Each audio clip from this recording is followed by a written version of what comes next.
All right, I'm in a hotel. I'm going to show you how to control this air conditioning unit really quick. This is common in a lot of cheaper hotels. You have this right here, but I'm going to show you how to use it.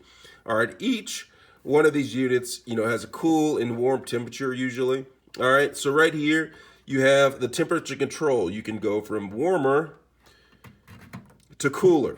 All right, you have that feature. All right, but there's also in this particular unit, they have a switch between heat and cool. Okay, you can switch it on cool and it turns the air conditioner on. You can have it either warm cool or cool cool, or you can turn it to heat where you have cool heat or warm heat. All right, so I'm just going to turn both of those off. Okay, and I'm going to turn it off with this off switch right here. All right, now also on this unit right here, it has a fan only, so you could just have the fan blowing. Press that, and for some reason it doesn't work, but that's the fan blowing only. It turns on. And then also, to add a bonus to this, there is a fan speed module that has a low and a high. And that's how you operate an air conditioning and heating unit inside of a cheap motel. Let me know if you have any questions. Thanks a lot for watching.